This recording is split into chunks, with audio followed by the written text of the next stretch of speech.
co-author of a book, The Trump Prophecies, that many of you have heard about. Mark talked with us back in November before the holidays in a tremendous interview, and we're so grateful that he took the time today to come back and discuss some other things that's on his heart and what's going on in the country spiritually. And Mark, you're on the phone with us. So good to have you today, brother. And thank you for having me, brother. It's an honor to be back. Mark, we've entered a new year of 2018, and I guess the best place to start with this today is I just wanted to get your thoughts. We discussed quite a bit last time we just chatted about the corruption in D.C., of course, and the things that's going on in the White House and over the nation. We're entering the new year, and I'm just curious what your general feelings are as we enter 2018. What are some of the things that the Lord's telling you that's ahead for the country and President Trump and the church in general, as you've been feeling in the Spirit, what the Spirit's telling you? Well, probably one of the biggest things is the cleaning house. You know, I did an interview not quite a year ago on a television interview I did, and I said the Lord was releasing like 4 objectives. And the third objective of that was going to be when they start rounding up these people for these indictments and stuff like that there could be some civil unrest. And the third objective for the Army of God was going to be to pray against that civil unrest, that divine justice would be served without any backlash from the enemy, or we could have the opportunity to mitigate a lot of this civil unrest that could possibly be coming. So that's one of the things that I think that's where we're at right now, this third objective, because they're fixing to, I believe, drop the hammer on a lot of these people, and they're going to start rounding these guys up, and it could possibly end up in some civil unrest in some areas of the country. That's one of the things that the Lord's been showing me, that the Army of God needs to come together in unity and be praying that the Lord intervenes and stop a lot of that. Now, I think a lot of this stuff, possibly, you know, it's hard to get the timing of anything prophetically, so to speak, but I think a lot of this stuff from what I'm hearing in the natural and seeing in the natural, like some military friends and stuff like that, a lot of this stuff's going to start to go down in the month of February. So we're only a couple of weeks away from where some of this big stuff may begin to start to happen. So, and it's funny because if they do pick the month of February to start rounding these people up, that's usually the coldest month of the year for the entire country. So that would keep a lot of people off the streets, if you know what I mean. Right. Well, Mark, I tell you, you know, and let's face it, these people that are so ingrained in the swamp, as we call it in D.C., it's like any swamp. You go in and start cleaning out a swamp, you're going to get snakes, you're going to get things that are not good, and I don't think that a political swamp is going to be any different. These people are not going to go down without a fight, and certainly without not, you know, I looked at Eric Holder and some of the tweets that he made even over the holidays when it seemed that the media got some kind of wild hair that President Trump was going to fire Robert Mueller. And, you know, he was calling for a call to the streets already and saying if he does that, we need to take up arms and yada, yada, yada. And that's coming from the former Attorney General of the United States. And that, to me, that was so hideous. And again, the media just yawned at that. But that was a pretty big deal that you'd have a former law, you know, the top law officer of the country saying something like that, to even insinuate to do that, because he knows what's going to happen. And these people they're not good people, Mark. They're very evil. No, look, they are the enemy right now. His timeline has been denied. I think we talked about this in the last program, where God has denied the enemy's timeline. God doesn't go by any man's written timeline, period. So the enemy has his timeline, God has his. And what's happening is that they know through Donald Trump that the enemy's timeline has been totally denied, and they are panicking. They also know these indictments are coming. They're not stupid. They know this stuff's coming. They know Gitmo is being beefed up right now because they're fixing to have some high-profile clientele go in there. And so, I mean, they are in literal panic mode right now. So you're seeing the enemy pull out every single weapon of their arsenal right now. All kinds of stuff you're going to see come to fruition. It's already started. I mean, it's been going on. I mean, we've seen stuff, like the Vegas shooting. We've seen the fires. We've seen the hurricanes. All this stuff, all this witchcraft stuff that's coming about is because the enemy's pulling out every weapon of his warfare because he knows his time is short because they're being exposed. God's going to clean house. This video belongs to lordsprophecy.com. Please visit our website for more update. Where does this come into play also, Mark, with the situation with the former presidents? I know the last time we talked, you said something very intriguing, and of all the comments you made, I got the most response from the one where the Lord told you that, of course, this was when both Bushes, Clinton, Obama, and I think Carter was with him. There were 5 presidents that were on stage in Houston trying to, act like they had come to the great rescue of all the Harvey victims, and President Trump had done nothing almost, the way they looked at it. and you made the comment, two will be taken, three will be shaken. And I'm just curious what you see about our former presidents, because there are a lot. All of them are corrupt. They're globalists. They're people that try to bring America into this one world order while they were in power, and they got to be sitting around looking at this and got to be a little nervous themselves too. Oh, absolutely. If I was those guys, I'd be quaking right now, because the Lord said two will be taken and three will be shaken. In other words, two will be taken from the face of the earth. God's going to remove them, and three will be shaken, which means they can face possible prison time. I know one for sure, two possibly, and there could also be all three of what's left going to prison at this point, because God is going to basically set an example that it doesn't matter if you hold the highest office in the land, you're going to be held accountable. But either way, those three will be shaken. So, you're going to see stuff come out on these guys, what they were involved in, even the Bushes. Clinton is no great surprise. Obama's no great surprise. But I think the one that's been hidden the most was Bush 43. And I think you're going to see some things come out on Bush 43, what he was involved in. He's even going to be shaken. So, you're going to see a lot of stuff come out, and you're going to see a lot of justice being served in the next 2 or 3 months, probably. That's incredible. And again, as you said, the army of God needs to begin to pray, because you're predicting that there's going to be great civil unrest. There's already civil unrest in the country. I'd like to get your thoughts a little bit on the same vein about the international scene. It's amazing what's happened in North Korea and South Korea just in the last few days. You've had two countries that have been almost on the brink of nuclear war, with so many threats coming against the United States, and President Trump has maintained his hard stance. And the headline today, this morning on Fox News, was actually Trump deserves. This was the South Korean president talking. He said President Trump deserves a lot of credit. A lot of the credit goes to him to basically bring these two together. What do you see prophetically and spiritually with the North Korea situation? God hasn't really showed me a whole lot on the Korean situation. It's one of those things where I'm not really too concerned about it. I think God's going to work it out. If we do have to go into Korea militarily, which I'm not saying we are, if we do, it's not going to last long. It'll be hot, heavy, and short, if it is.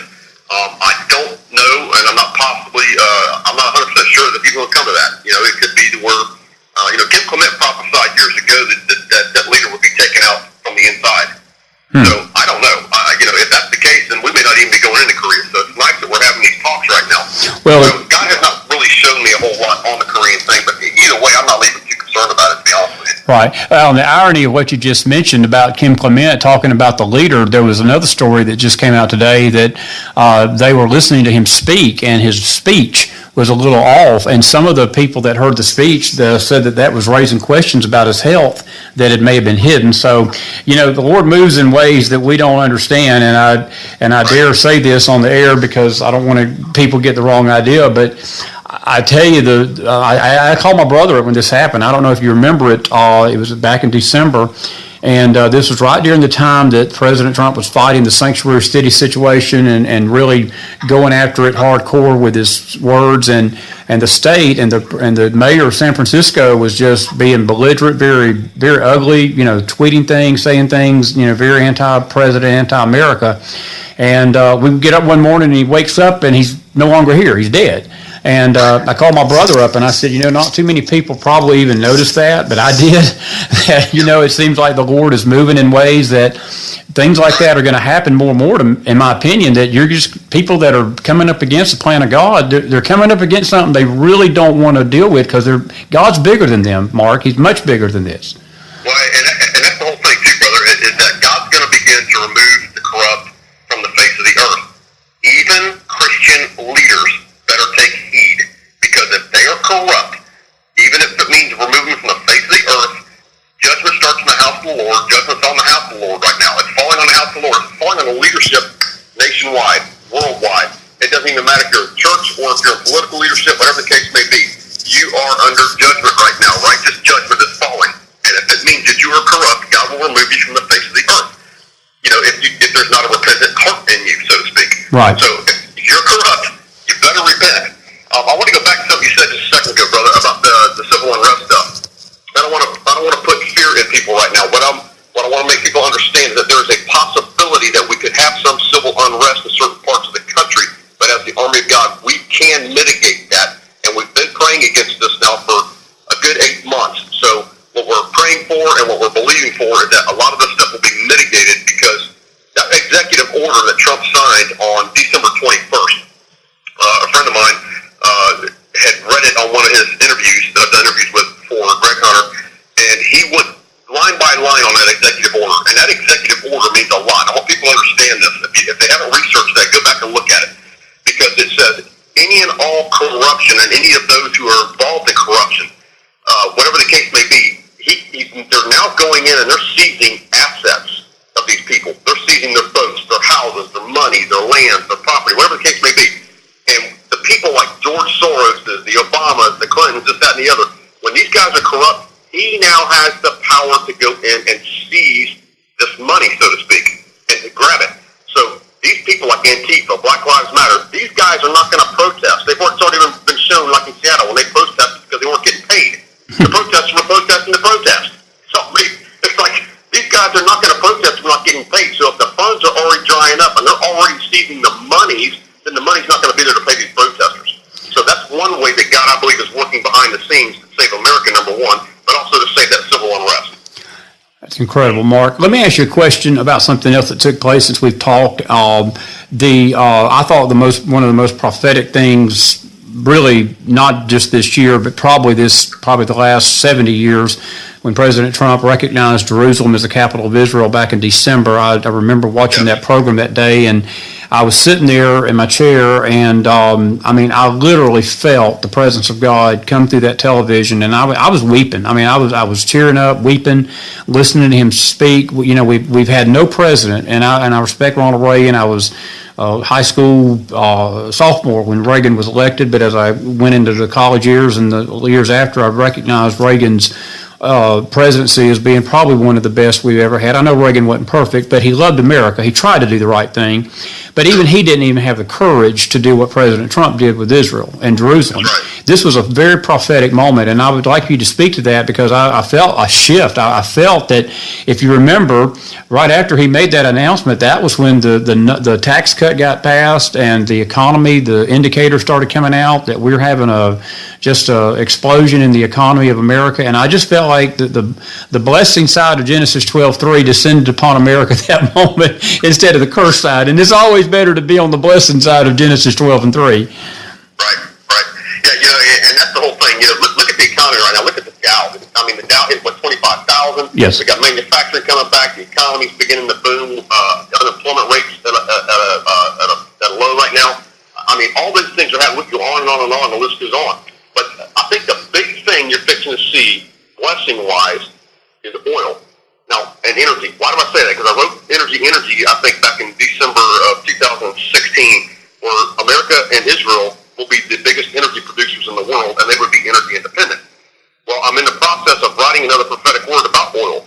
And the reason this is a big deal is because it is going to help bring America back to a place of getting rid of the debt. Exactly. It's also going to be significant of this new oil that's being released.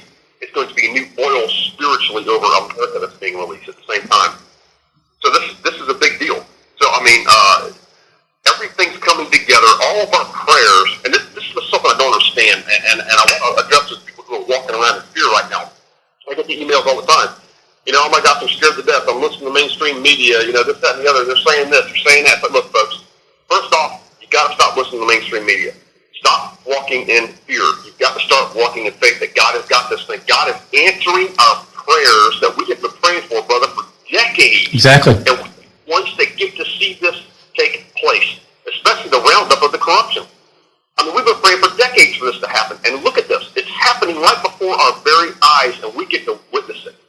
And I witness account of this stuff that's going on.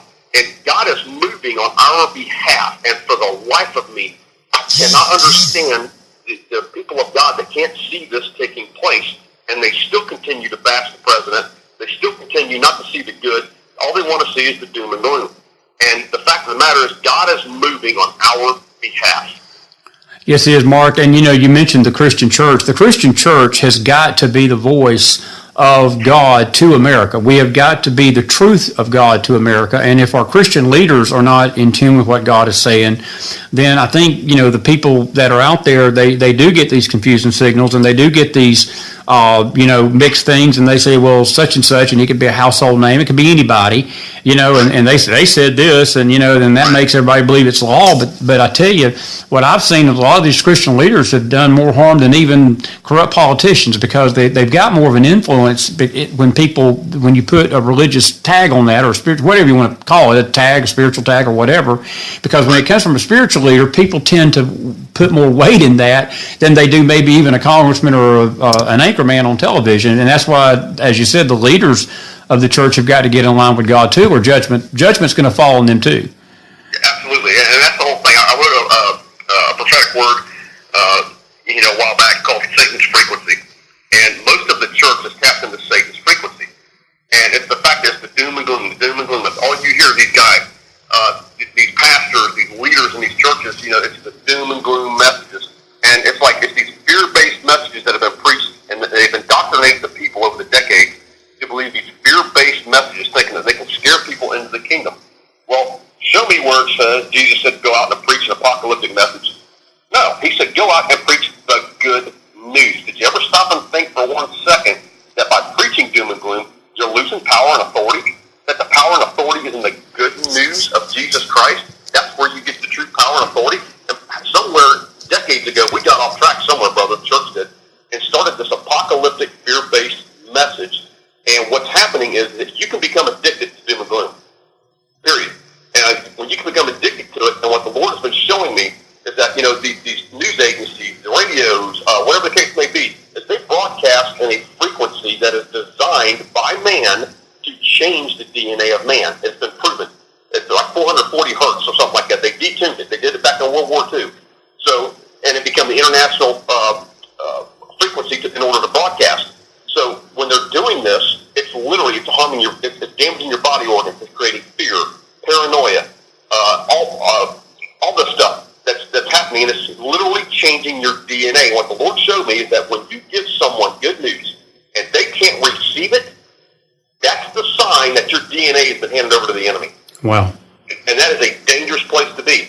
And what you've got to do is you've got to turn off the mainstream media. You've got to turn off the stuff with the doom and gloom. Start saturating yourself with good news. I tell people, stop listening to mainstream media. If I catch what's going on the media, I'll go to Fox's website and I'll look at the headlines. I'll read the headlines. That's it. I don't play Fox in my living room day after day, flooding my house with these satanic airwaves.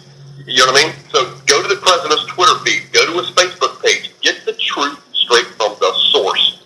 So that's what I tell people to do. And I've had people email me back and say, hey, Mark, I was addicted to the doom and gloom. Now that I've switched to the good news, man, I feel so much better. I feel things now coming in alignment. And you've got to tap in. It's hard to hear heaven's frequency when you're tuned into Satan's frequency. And I hope this is making sense for the people out there, because you want to be able to hear God's voice, but you got to tune into heaven's frequency before you can do that. Absolutely, Mark. And again, God's not giving us a spirit of fear. He's given us a spirit of love, power, and a sound mind. And I do believe what you're saying, that the enemy is trying to control what we think about our nation, what we think about our president. And again, he has been attacked so viciously by the media. And I tell you, you mentioned Fox News, and I like Fox News, but I'm like you. Even during the election, I had to turn off all media, period. And I remember the Lord telling me something similar, not quite on the level he told you, but I remember one day sitting in my office, and I was getting discouraged about the election. It was probably maybe a month out, and I think the day that I not really got so down about it, but I did feel just a twinge of a little bit of despair. I think it was when Beth Moore came out after the horrible tape that came out of President Trump years ago, when he wasn't even involved in the political realm at all. And they were trying to use that tape to really just paint him as the worst human being on the planet. And of all the people in the world, Beth Moore and a few of these Christian leaders that you spoke of came out publicly and said, well, I just find that so offensive and acted self-righteous, and this is horrible, and I'm going to vote for Hillary. And the word out of my mouth was, Beth, I'm not sure which is worse, a bad tape 12 years ago or killing babies at 9 months. So if you're going to support her, that's what you're going to support, and it just amazes me how Christian leaders can become so blind. And it does matter who you listen to. But it was at that time, Mark, that I literally, the Lord spoke to my heart that that day in that office. I never will forget it. And he said, you need to stop listening to everything. Turn off the TV. Turn off everything. Don't listen to any commentary about the election. Listen to me. Follow my voice, because everything is going to be okay. And when I started doing that, I got more optimistic. And I remember the night when the results come in, the Lord reminded me of that. He said, if you've got to remember that my voice is the one that matters in this nation, not the mainstream media and even Christian leaders that are not in tune with Him.